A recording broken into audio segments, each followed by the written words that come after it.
Baiklah, Assalamualaikum warahmatullahi wabarakatuh. Perkenalkan, kami dari kelompok 2 ingin mempresentasikan hasil kerja kami yang beranggotakan Iman Fadila, Ishak, Syafiq Al-Hakim, Arya Rizky Masiri. Perintah.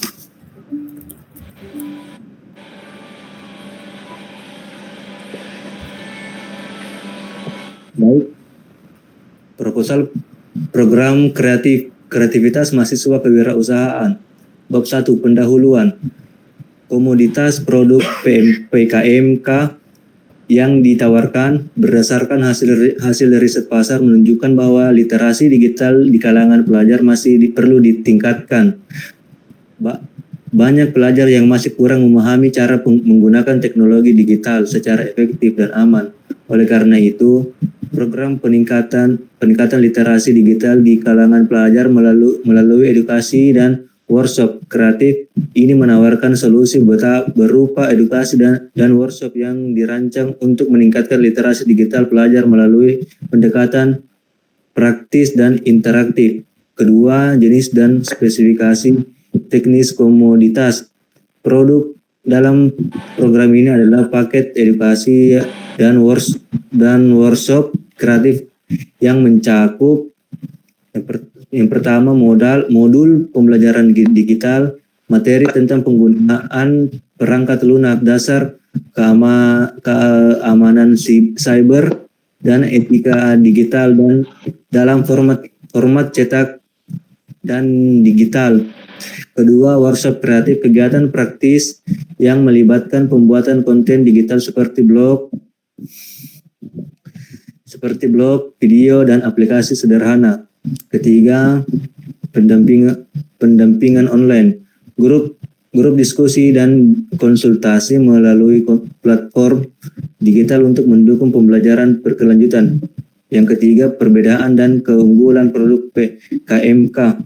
Produk ini memiliki beberapa keunggulan dibandingkan produk sejenis, yaitu pertama, pendekatan praktis dan interaktif, memadukan teori dengan praktik melalui workshop kreatifnya yang melibatkan peserta secara aktif. Kedua, modul terintegrasi, materi pembelajaran disusun secara sistematis dan mudah dipahami serta dapat diakses melalui format cetak dan digital.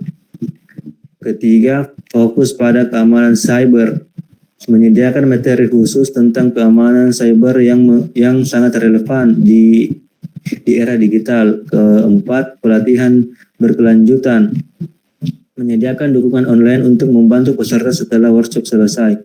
Keempat, calon konsumen utama adalah pelajar sekolah menengah pertama atau SMP dan sekolah menengah atas atau SMA yang tersebar di berbagai kota dan daerah dengan akses internet yang memadai. Selain itu, program ini juga ditargetkan kepada guru dan orang tua yang ingin meningkatkan literasi digital anak-anak mereka. Segmen pasar meliputi institusi pendidikan, konsumen, komunitas belajar, dan keluarga. Baik, akan dilanjutkan oleh Ishak. Baik, bab 2 yaitu gambaran umum rencana usaha. Yang pertama itu kondisi umum lingkungan yang menunjukkan potensi sumber daya dan peluang pasar. Lingkungan pendidikan di Indonesia menunjukkan adanya kesenjangan dalam literasi digital di kalangan pelajar dengan perkembangan teknologi yang pesat. Potensi untuk meningkatkan literasi digital sangat besar. Peluang pasar terbuka lebar karena banyaknya sekolah dan lembaga pendidikan yang membutuhkan program peningkatan keterampilan digital. Dukungan pemerintah dalam memajukan pendidikan berbasis teknologi juga menjadi faktor pendukung yang signifikan.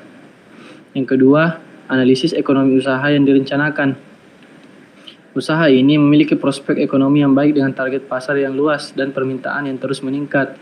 Biaya produksi per paket edukasi diperkirakan sekitar 50.000. Sementara harga jualnya di pasaran adalah 150.000 per paket, dengan target penjualan minimal 100 paket per bulan.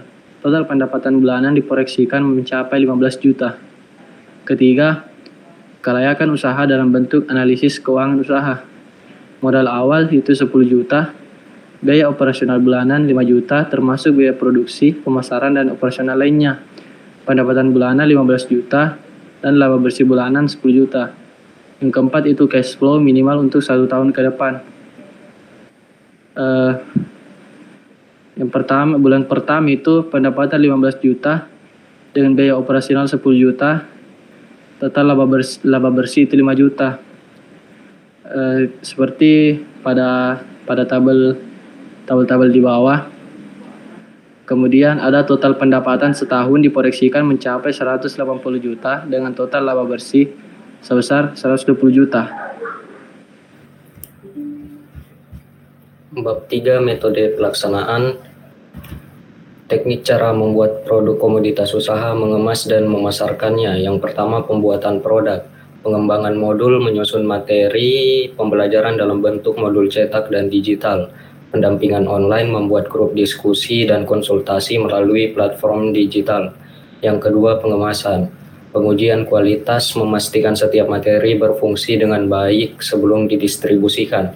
Pengemasan, mengemas modul pembelajaran dalam bentuk paket edukasi yang menarik.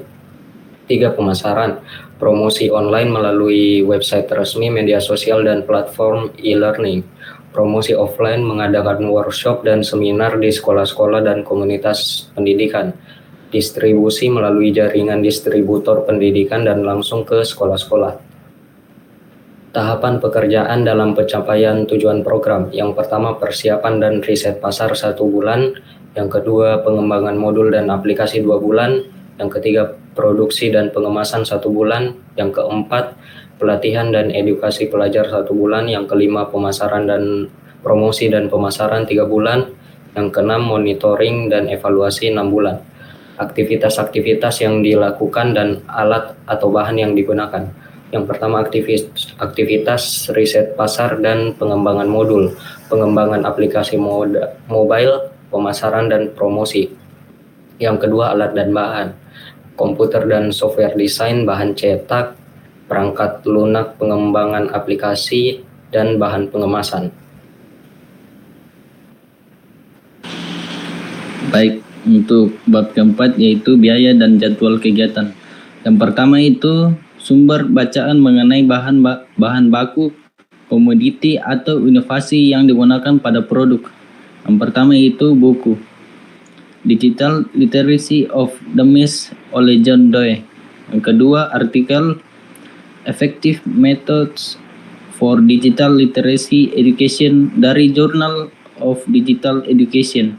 Yang ketiga, website resmi Digital Literacy Foundation.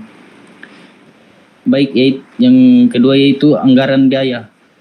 Pada tabel berikut kita dapat melihat kebutuhan dan biaya sudah tertera pada tabel.